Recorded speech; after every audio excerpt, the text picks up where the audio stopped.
राजर्षि जनक के हृदय में अकुलाहट उत्पन्न होती है। आइए, बड़ा ही सुंदर क्रम जनक जी के द्वारा प्रस्तुत होने जा रहा है। जनक जी के रूप में जो कि पल्ला से पधारे हुए हमारे वर्तमान समय में जिनका बहुचर्चित क्रम चल रहा है, हमारे बबलू भैया जी, तो उन्हें आप सभी भक्त सुने और देखें। श्री हति भय हारि राजा, बैठे निज निज जाय समाजा, नपन बिलो की जनक अकुलाने, बोले बचन रोष जन श्याम।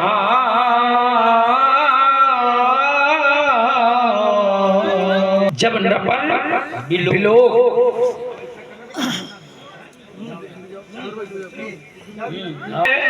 ये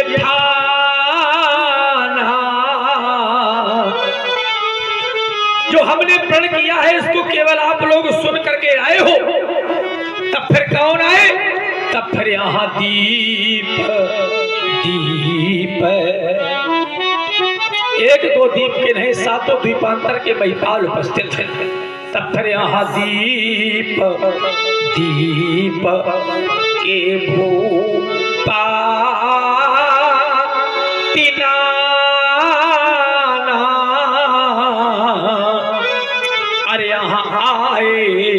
सोनी, जो हमने प्रण किया है इसको केवल आप लोग सुन करके आए हो। यदि आप लोग अपेक्षा कर रहे हो कि महाराज हमको वीर मान लो, हमको भटवानी मान लो, तो नहीं मेरे मित्र, मानने में और होने में बहुत बड़ा अंतर होता है।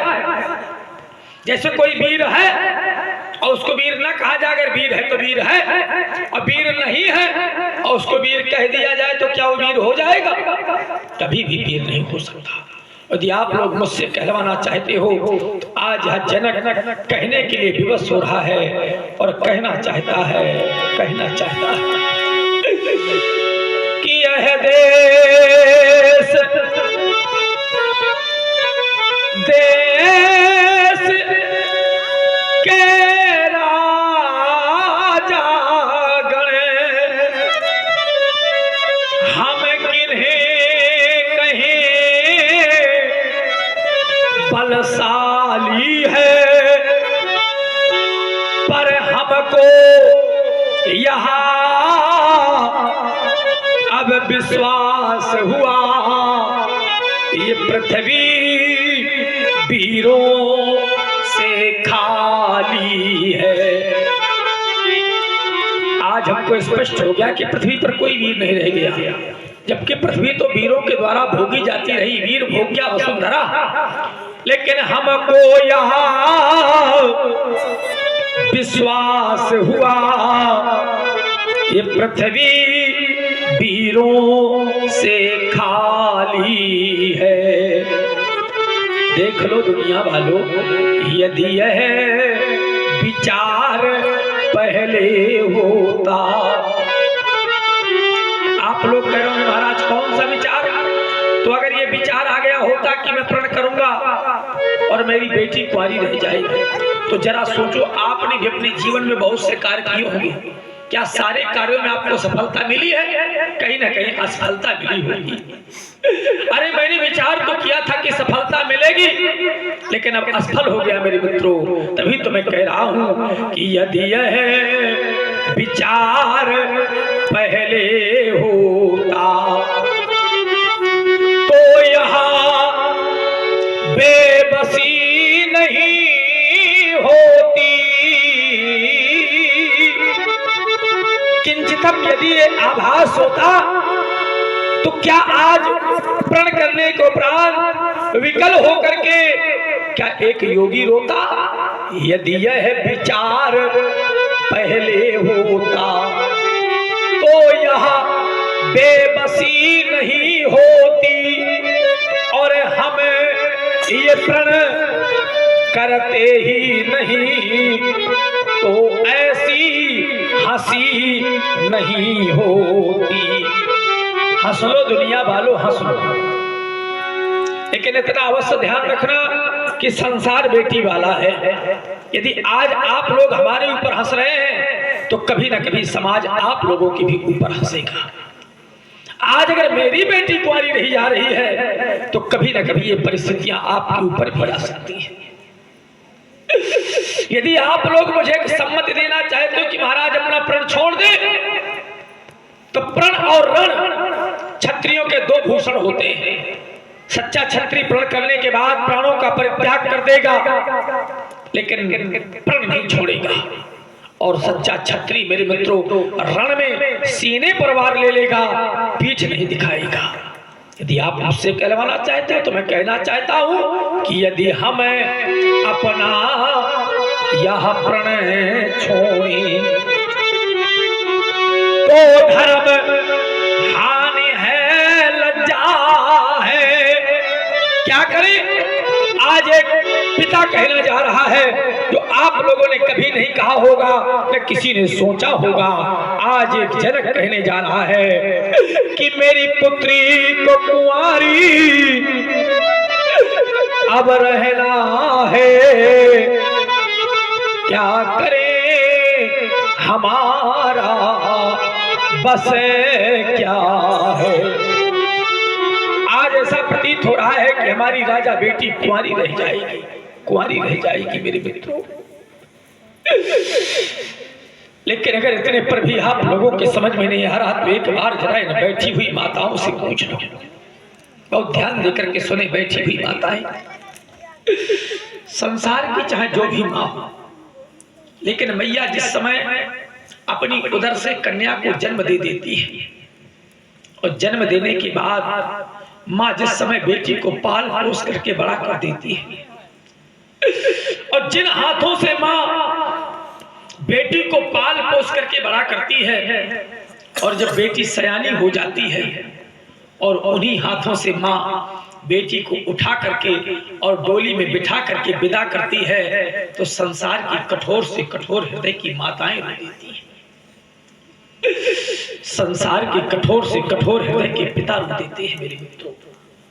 बेटी का जीवन तो ऐसा होता है कि बेटी चाहे किसी धनवान की हो और बेटी चाहे निर्धन की हो, बेटी चाहे बड़े बड़े महलों वालों की हो और बेटी चाहे झोपड़ी वालों की हो, लेकिन बेटी का जीवन एक धान की बेल की तरह होता है। कैसे? जैसे धान की बेल उगाई कहीं पर जाती है लेकिन कुछ समय के बाद लगाई कहीं पर जाती है। चाहे सब कुछ दे दो, चाहे जितना धन दे देना, चाहे जितनी संपत्ति दे देना, लेकिन कोई भी पिता, कोई भी माँ अपनी बेटी की विदाई प्रसन्नता से नहीं कर पाता। जिस स्थान पर बेटी की विदाई हो रही हो केवल जाकर के देख लेना, आप लोगों को स्पष्ट हो जाएगा, आप लोगों को स्पष्ट हो जाएगा। ये बेटी को चाहे सब कुछ दे दो, लेकिन दिल में संतोष नहीं होता। क्या होता है? ये बेटी की प्रथम विदाई में जिस समय दरवाजे से बेटी की डोली निकलती है, बड़े बड़े कठोर से कठोर पिता रो देते हैं। बड़ी बड़ी कठोर से कठोर हृदय की माताएं रो देती है मेरे मित्रों, माताएं रो देती है। ये बेटी की प्रथम हर एक माँ रो देती है, हर एक पिता रो देता। और यहाँ पर भी जो बेटी वाले पितृजन बैठे हुए होंगे कष्टित हो रहे थे। यहाँ पर भी जिनके घरों में सयानी बेटी होगी वो माँ बैठी बैठी रो रही होगी।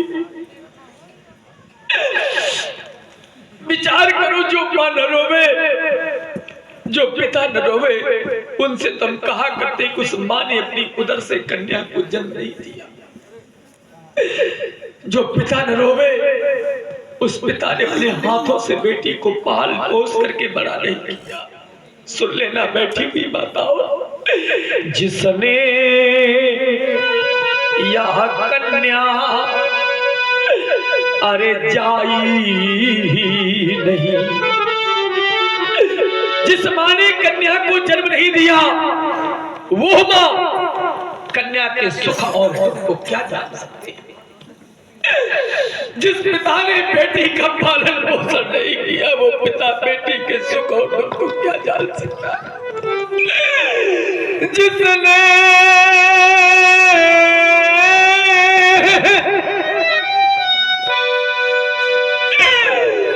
ये कन्या जाई नहीं,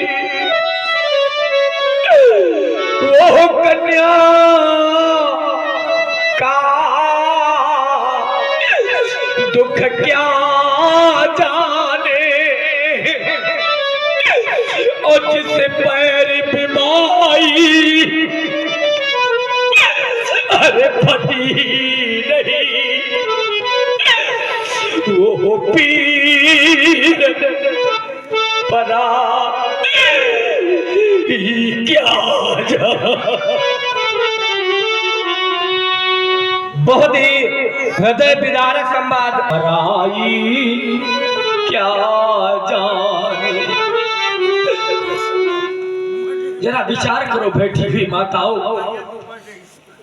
माँ यार भैया बहुत बढ़िया, एक तो खाता है तो मेरे मित्र बड़े बड़े कठोर से कम भाई नहीं देता।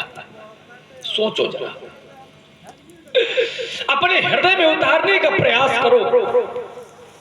एक बार जरा इन माताओं से पूछ लो, आप लोगों को समझ में आ जाएगा। जिस समय मैया अपनी उदर से कन्या को जन्म दे देती है और बेटी सयानी हो जाती है, बहुत ध्यान देकर के सुने, मैं किसी एक माँ की बात नहीं कर रहा, तो सयानी बेटी को माँ अपने पास में बुलाती है और अपने गोद में बैठा लेती है। ये मैं नहीं कहता हूँ, शास्त्र प्रमाणित करते हैं। अधिक स्नेह गोद बैठारी, सयानी बेटी को माँ गोद में बैठा लाती और कहती है, बेटी अब तो मेरे गले से लग जा, अब तो मुझको छोड़ करके चली जाएगी, और जिस दिन तू छोड़ करके चली जाएगी बेटी, तो अपने परिवार को न भूल जाना, अपनी माँ को न भूल जाना, अपने बूढ़े बाप को न भूल जाना। उस समय मेरे मित्र बेटी रो देती, कहती है, माँ क्या मैं तुम्हें भूल पाऊंगी, माँ तुम्हें भूल पाऊंगी। तो मेरे मित्रों मैया कहने लगती है अपनी बेटी से, मैं किसी एक माँ की बात नहीं कर रहा, संसार की सभी माताओं की बात कहता हूँ।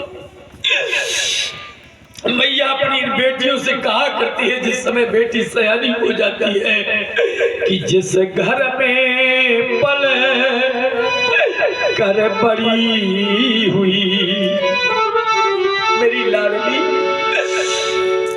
जिस घर में तुम्हारा पालन पोषण हुआ है, इस घर को तू एक दिन छोड़ करके चली जाएगी।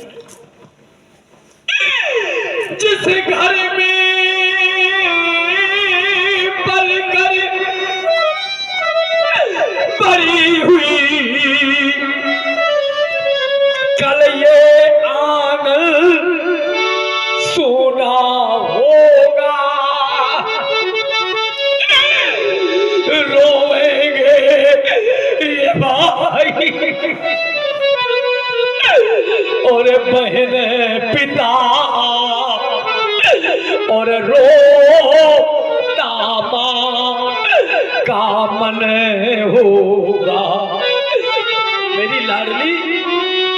जिस समय तुम्हारी विदाई हो रही होगी तुम्हारा संपूर्ण परिवार रो रहा होगा, एक तरफ तुम्हारा भाई रो रहा होगा, दूसरी तरफ तुम्हारी माँ बेसुध पड़ी पड़ी होगी, एक तरफ खड़ा खड़ा तुम्हारा पिता रो रहा होगा। जब गीली आंखें हो सबकी, माताएं अपनी बेटियों से कहती है कि जब सब रो रहे हो, जब गीली आंखें हो सबकी, तुम सबको धैर्य बंधा देना, उस घर को स्वर्ग बनाना तुम, लेकिन इस घर को नहीं भुला देना। बेटी, अगर तुम्हें ससुराल में अत्यधिक सुख मिल जाए तो अपनी माँ को न भूल जाना, अपने परिवार को न भूल जाना, अपने बूढ़े बाप को न भूल जाना। जिस समय मेरे मित्रों माँ पिता का नाम लेती है उस समय बेटी फपक करके रो देती है, बेटी फपक करके रो देती है। क्योंकि विचार करना, संसार में अगर सबसे अधिक किसी को बेटी चाहती है तो केवल अपने पिता को चाहती है, केवल अपने पिता को चाहती है। आप लोग अपने हृदय में झांक करके देख लेना, अगर किसी को पता चल जाए कि मेरे पिता की स्थिति ठीक नहीं है तो ससुराल में उसको स्वीकृति मिले या न मिले, लेकिन बेटी सब प्रकार की बुराइयां लेकर के अपने पिता को देखने चली जाती है, अपने पिता को देखने। ऐसा बेटी का जीवन होता है, ऐसा बेटी का जीवन होता है। सोचो ना, अरे जरा सोचो बेटी, मेरे मित्रों, यदि त्याग की मूरत है संसार में, बेटी का जीवन सबसे बड़ा त्याग का जीवन होता है। व्यास जी, हमने तो यहाँ तक जाना है कितना बड़ा त्याग का जीवन संत का तक नहीं होता है। संत अगर एक आश्रम बना लेता है तो उसको नहीं छोड़ पाता, और इन बेटियों का जिस घर में जन्म होता है और जब 20-25 वर्ष की बेटी हो जाती है और जिस समय पिता इसको विदा कर देते हैं तो सहजता में इस घर को तृण के समान छोड़ करके बेटी चली जाती है। विचार करो मेरे मित्रों, एक सिद्धांत और है, जैसे मान लीजिए एक पिता की एक बेटी है, एक बेटा है, तो पिता की संपत्ति के बराबर के उत्तराधिकारी है, लेकिन पिता चाहे जो कुछ उठा करके बेटी को दे दे। आज तक किसी की बेटी ने याचना नहीं की होगी कि पिताजी मुझे और धन चाहिए, पिताजी मुझे धन की वजह से ससुराल में सताया जा रहा है। कभी किसी की बेटी ने नहीं कहा, चाहे उसको जितनी प्रताड़नाएं ससुराल में दी जाती हो, चाहे उसको जितना सताया जाता हो, लेकिन आज तक किसी की बेटी ने नहीं कहा। मैंने तो यहाँ तक सुना है, शास्त्र प्रमाणित करते हैं कि जिस समय बेटी ससुराल से वापस आती है तो माँ अपनी बेटी को पास में बुला लेती है, अब पूछा करती है कि बेटी तुम्हें ससुराल में सुख मिले या दुख मिले, तो शास्त्र कहते हैं कि बेटी सुख प्रकटे निज दुख ही दुरावा।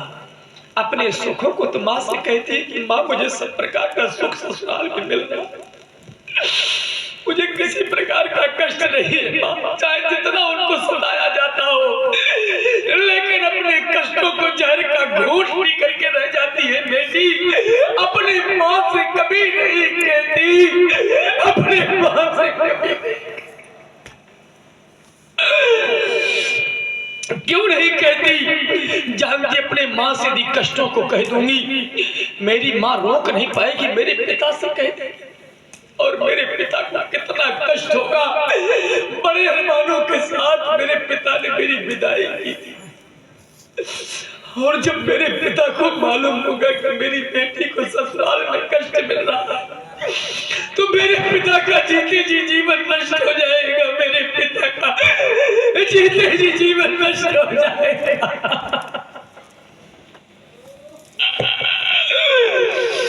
ऐसा मेरे मित्रों एक बेटी का जीवन होता है, ऐसा बेटी का।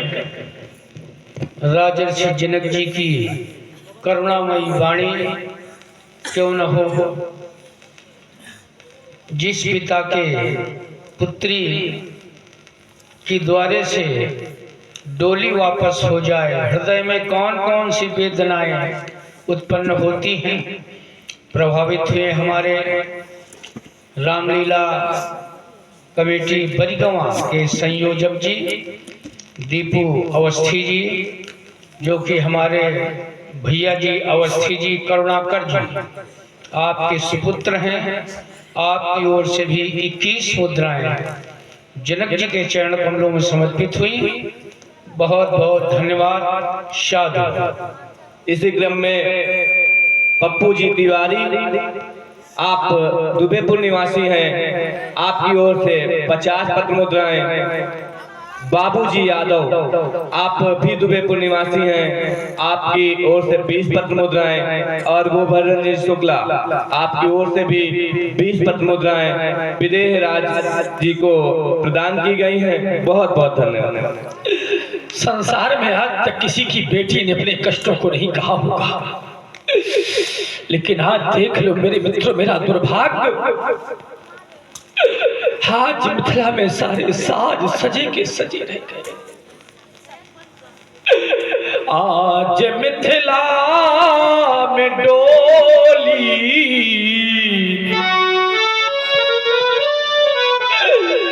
वो सजी रह गई। आज कुंवारी जनक की लली रह गई। जरा सोचो, वो हो रानी सुनैना ने पालन किया। महारानी सुनैना ने बेटी सीता का पालन पोषण बड़े अरमान से किया था। आज रानी सुनैना ने पालन किया, इस अभागे जनक ने फलालन किया। ये फूल बनने न पाई, कली रह गई। आज कुंवारी जनक की लली रह गई। ये फूल बनने न पाई, अब कली रह गई। आज कुंवारी जनक की लली रह गई। राजा बेटी कुंवारी रह गई। यदि आप लोग कह रहे हो कि महाराज अब भी हम आपके कार्य की पूर्ति कर सकते हैं, लेकिन कार्य बहुत बड़ा है। सोई पुराज को दंड कठोरा, इतना ही नहीं गरु कठोर विदित सब काहू, और उसके बदले महाराज एक छोटी सी कन्या खटवर्षी बालिका। तो नहीं मेरे मित्र, यदि यह गरु है, यह कठोर है, इस संसार में विदित है, ये कोई साधारण कन्या नहीं है। आप लोगों की बैठी हुई कन्याएं आप लोगों की आत्मजा है, और यह कन्या हमारी आत्मजा नहीं अपितु धरात्मजा है। अगर हम इसकी विशेषताओं पर चर्चा करें तो इसमें एक नहीं, इसमें दो नहीं, इसमें 3 लाभ है, और 3 लाभ ही नहीं, प्रत्येक एक लाभ पर एक पुरस्कार लगा हुआ है। आज एक बेटी का पिता हूं मैं, आप लोगों को एक एक लाभों से अवगत कराऊंगा। सुन ले मेरे लाभ, सुन ले मेरे लाभों की उपलब्धियां, और जब अच्छे लग जाए मेरे लाभ तब कर देना आप लोग मेरे प्रण की पूर्ति। और जब आप लोग कर देंगे मेरे प्रण की पूर्ति तो देख लो, मैं केवल मौखिक नहीं सुना रहा, प्रदान कर दूंगा ये बैठी हुई लाभों की मूर्ति, प्रदान कर दूंगा बैठी हुई लाभों की मूर्ति। ईमानदारी से बताना, आप लोग आज तक आप लोगों ने बहुत से पिता देखे होंगे, बेटियों का विवाह करने गए होंगे और वर खोजने गए होंगे, लेकिन किसी ने बेटी के लाभों को नहीं बताया होगा। आज ये जनक 18 योजन विस्तृत पांडाल के अंतर्गत अपनी बेटी के लाभों को बता रहा है। कितना बड़ा दुर्भाग्य है। सुन ले आज मेरे लाभ, सुन ले मेरे लाभों की उपलब्धियां कि कुंवारी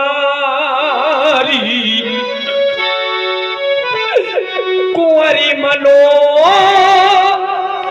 हरि पिजाय बड़ी ये कीरतयती कमनी, लेकिन हाय रे दुर्भाग्य मेरी बेटी का, यह पावन वो हार अब वो बिरंच जनु सो रचो न धनु दमनी।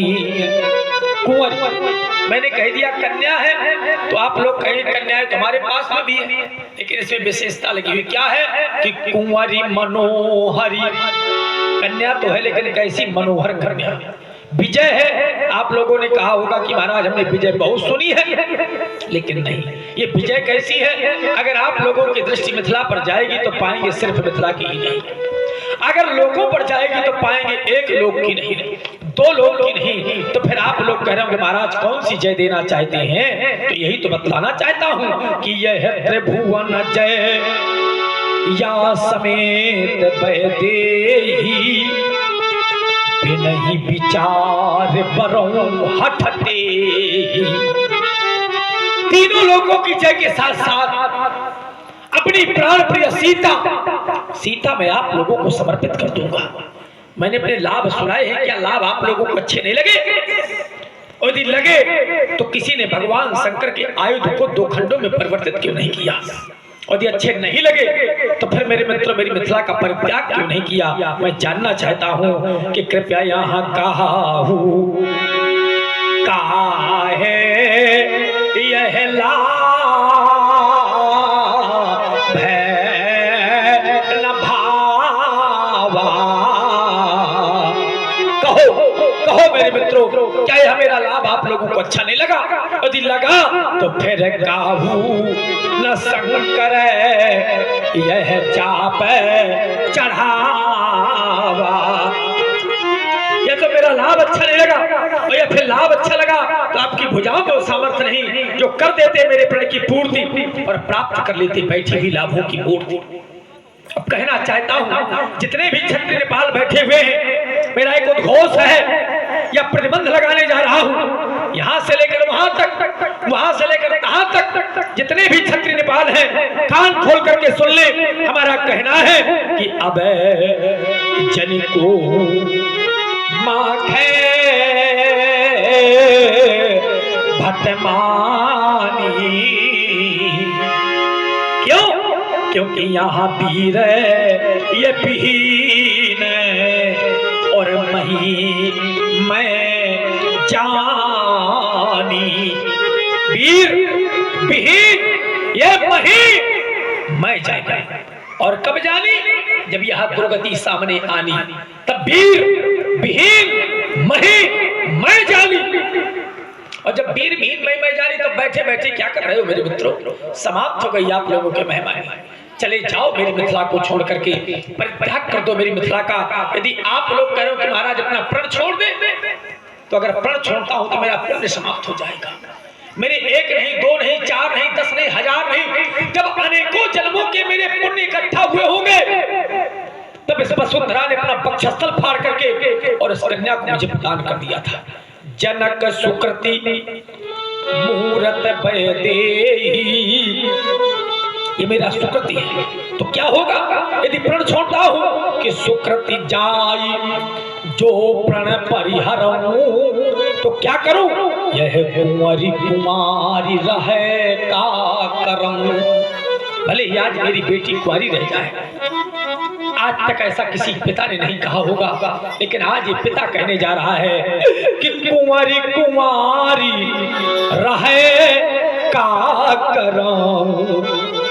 भले ही मेरी बेटी कुंवारी रह जाए, लेकिन प्रण नहीं छोड़ सकता। प्राण छोड़ दूंगा, प्राणों का परित्याग कर दूंगा, लेकिन जीते जी बेटी को मेरे मित्रों कुंवारी नहीं देखूंगा। न प्रण छोड़ूंगा और न कुंवारी देखूंगा, प्राण छोड़ूंगा। अब प्राण से अधिक कुछ नहीं होता है। प्रण मैंने किया है तो प्राण छोड़ दूंगा, लेकिन बेटी को कुंवारी नहीं देखूंगा। हरे विधाता, हरे ब्रह्मा, अगर मुझे तुम्हारी नियत मालूम हो गई होती तो शायद प्रण करने को प्राण समाज में ऐसा अपयश का पात्र होता और मुझे कहना पड़ गया कि मुझे तेरी, अरे विधाता, आज मैंने तुम्हारी नियत को जाना है, किसी ने जाना हो या न जाना हो। मुझे तेरी नियत का जो पता प्रभु चल गया होता तो मैं यहाँ पर नहीं करता, तो समय प्रभु टल गया होता। भाई दिन के बाद रात्रि आती है और रात्रि के बाद दिन आता है, तो बुरा दिन टल जाता अगर मैं प्रण नहीं करता।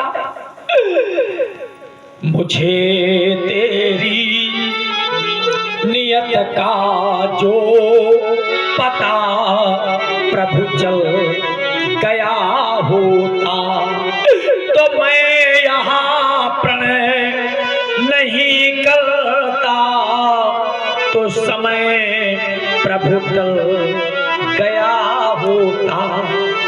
ये जगत वाले कहेंगे क्या कि जगत का तू विधाता है, तू हंसाता है, रुलाता है और समझ में कुछ न आता है।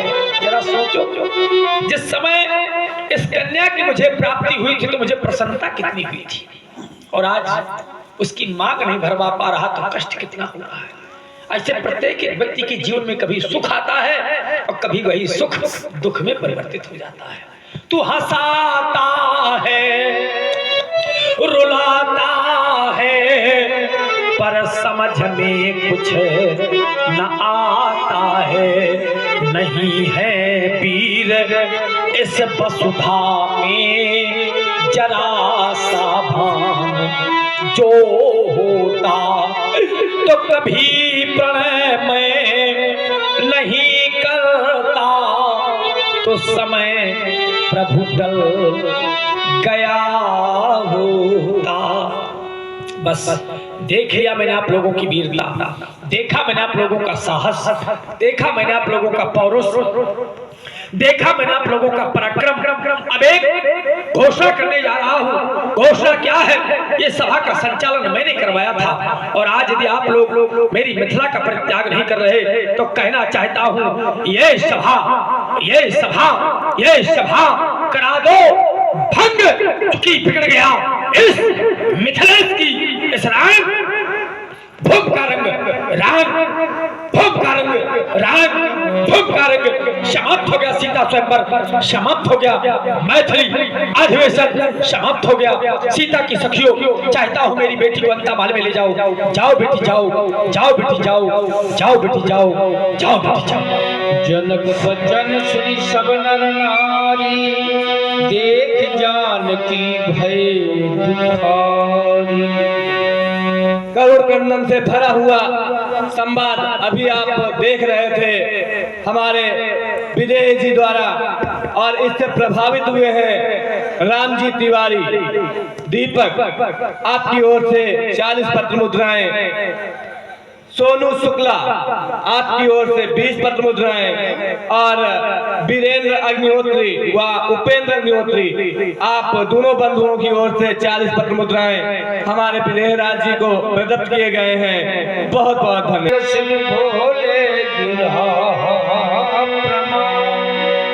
मैथिली प्रतियोगिता पर भाग लेने वाले समस्त प्रतियोगियों, राजाओं, महिपालों, दिक्पालों, भूपालों, सुना आप सभी लोगों ने एक अष्टांग योगी के वचनों को, एक धर्मात्मा राजा के वचनों को, एक साधु प्रवृत्ति के राजा के वचनों को हमने भी सुना। आज राजा जनक के वचनों को सुन करके ऐसा मानो प्रतीत होता है कि राजा जनक की वाणी में कोई संयम नहीं रह गया है। राजा जनक का कहना है अब जन कहूं माखे भट मानी और वीर विहीन मही मैं जाई। अब इस धरती पर कोई वीर ऐसा शेष नहीं बचा जो इस धनुष को उठाए, चढ़ाए और दो खंडों में परिणित कर दे। अर्थात राजा जनक का जो ये पण है, राजा जनक की जो ये प्रतिज्ञा है, इस प्रतिज्ञा को पूर्ण कर दे। जब प्रतिज्ञा की पूर्ति नहीं होती है, धनुष नहीं टूटता है, सीता का विवाह नहीं होता है, तो राजा जनक के द्वारा समस्त वीर जाति का अपमान किया जा रहा है। अरे राजा जनक, आज ये धनुष नहीं टूटा है तो इसका कारण स्वयं आप है। क्योंकि इस मैथिली अधिवेशन में मैं बैठा था, आपने अपने बंदी जनों को बुलाया और बंदी जनों ने जब पर को सुनाया, बोले बंदी वचन पर सुनो सकल महिमान। जब आपका पण राजाओं के लिए, जब आपका ये पण महाराजाओं के लिए, तो फिर अपमान वीरों का क्यों? और जब कोई पिता अपने पुत्री का बाली ग्रहण संस्कार करता है तो घर, बर और कुल इसकी जांच कर लेता है, और जब ये मिल जाते हैं वहां पर अपनी पुत्री का विवाह करता है, तब आचार्य कहते हैं जो घर, बर, कुल हो या रूपा तो करिए विवाह सुता रूपा। आप कहते हैं इस धरती पर कोई वीर शेष नहीं बचा। अरे राजा जनक, जिस दिन इस धरती पर वीर जन्म लेना बंद हो जाएंगे, उस दिन बड़े होंगे किसी कारागार में, पैरों में बेड़ियां पड़ी होंगी, हाथों में हथकड़ियां पड़ी होंगी, और वहीं से कहना कि वीर विहीन मही में जानी, क्योंकि हमने जाना वीर न होंगे इस वसुधा पर तो इस धरती मां का क्या होगा। फिर परदेसी राजा ये आकर करे राज तो इस भारत मां का क्या होगा। यदि छोटे छोटे नदी नाले ये पाप धोवे तो गंगा मां का क्या होगा। वीर न होंगे इस वसुधा पर तो धरती मां का क्या होगा। प्रभु आपकी ओर बारंबार मैं देखता हूँ, आप बैठे हैं और बैठे बैठे मुस्कुरा रहे हैं। आज बैठने की आवश्यकता नहीं है, राजा जनक को बताने की आवश्यकता है। धरती पर अभी भी वीर जीवित है। अगर आज आपका आदेश मुझे प्राप्त हो जाए तो राजा जनक के कहे हुए एक प्रश्न का उत्तर दे दूं। उत्तर न देता ये खींचू दिग्गज सारे के राघव मैं तो प्रसाद पहुंचाऊं मैं वारिद की ये प्रलय धान लाऊं मैं मंडल को आज तेरी चक्र सो घुमाऊं मैं। प्रभु दया करे तो आज सात सिंधु एक करूं, विद बूढ़े की महिमा मिटाऊं मैं। जो ना ऐती करूं तो शपथ प्रभु के चरणन की अस्त्र शस्त्र त्याग लखन लाल ना कहूं मैं। तोड़ूं छत्र दंड चिन्ह तो प्रताप बल्लाख जो न करो प्रभु पर शपथ। पुण्य धरो धन भाग, पुण्य धरो धन भाग, पुण्य धरो धन भाग। बोलिए लखनलाल की जय। सै नहीं रघुपति लखन निवार।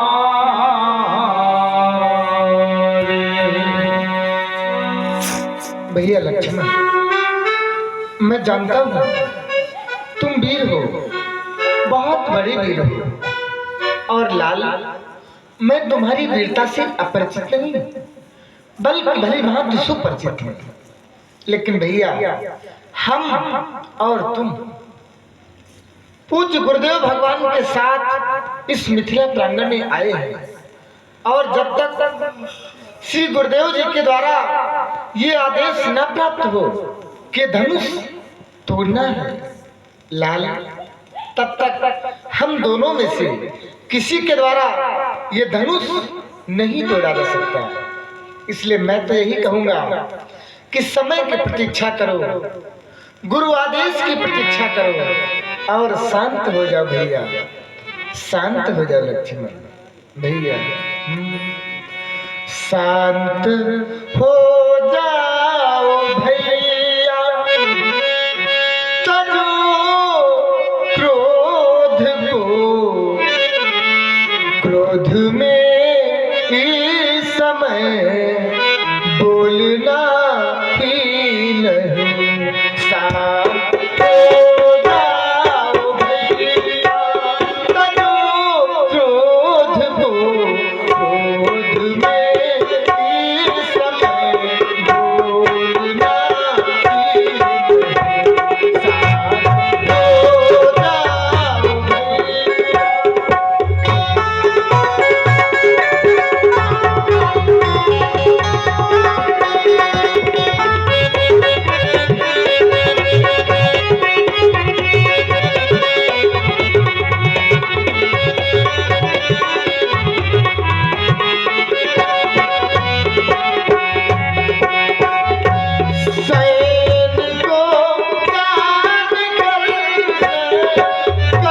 बैठा रे।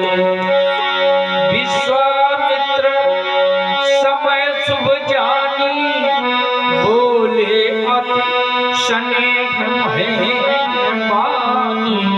सज्जनों, समय की गति बड़ी विलक्षण है समय नदी की बाढ़, प्रबल पर्वत ढह जाया करते हैं। अक्सर ये दुनिया के लोग सब समय में चक्कर खाया करते हैं कुछ ऐसे लोग जो सिद्धांत बनाया करते हैं, होनी होती है प्रबल पुष्प खिलकर मुरझाया करते हैं, जिन्हें समय का बोध नहीं।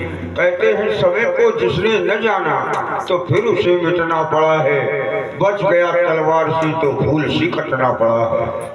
कष्ट चाहता हूँ राघव राम, अब बैठने की आवश्यकता नहीं है, उठने की आवश्यकता है। उठो राम भंजो हो चाबा, मेटो तात जनक पंथाबा।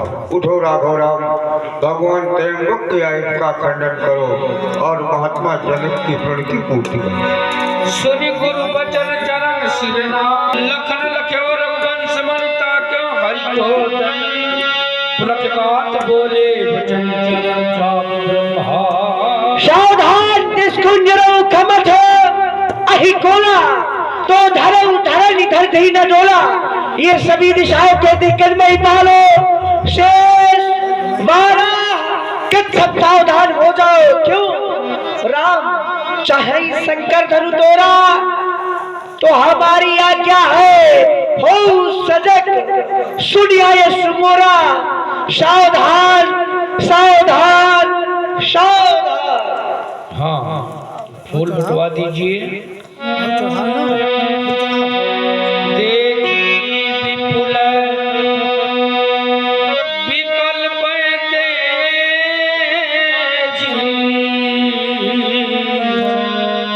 लक्ष्मण राम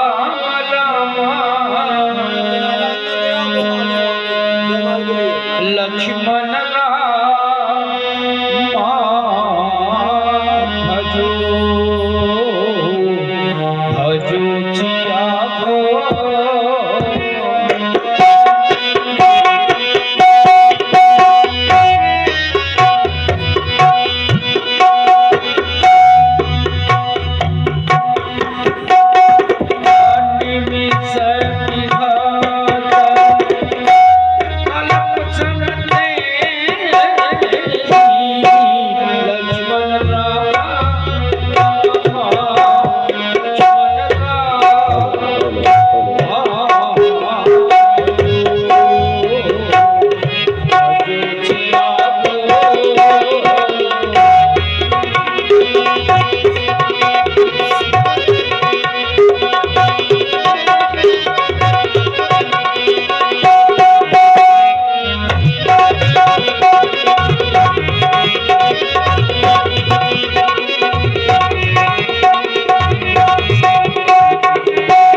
लक्ष्मण राम राम राम लक्ष्मण राम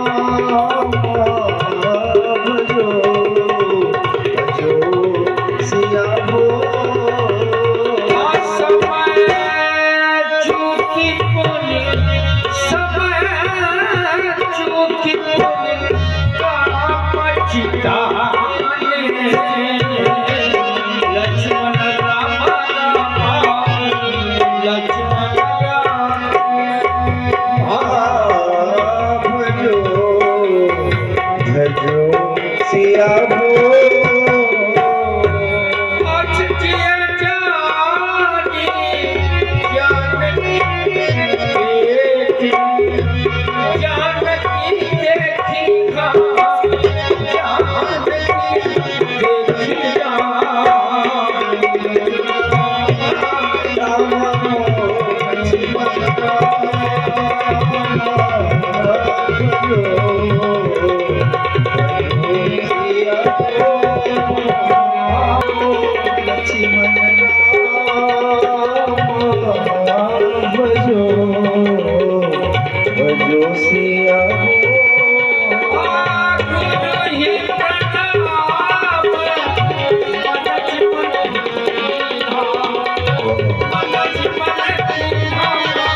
खंड महिला देख लो भय सुखारे सदानंद तब आय सुदीना प्रभु रति आदि सुविधा फिर नहीं आगे वाला महिला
करत जनक कर जो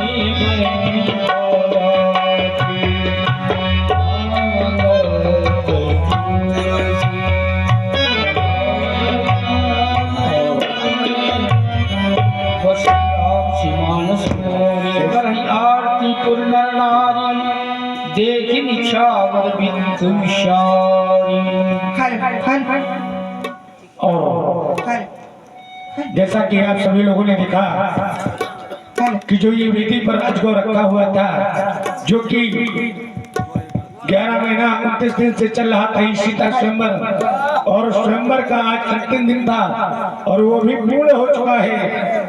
तो मैं चाहूंगा कि एक बार सभी लोग उच्च स्वर में प्रभु श्री राम जी और मातेश्वरी जी की नाम की जय घोष करेंगे, क्योंकि आप सभी लोग कल से लेकर के आज तक और अभी कुछ पहले तक श्री राम जी की जय घोष किया करते थे, लेकिन अब भगवान के द्वारा धनुष का खंडन किया गया है और माता श्री जी के द्वारा प्रभु के गले में माला को अर्पित की गई है। तो उठाइए हाथ और लगाइए उच्च स्वर में जय घोष।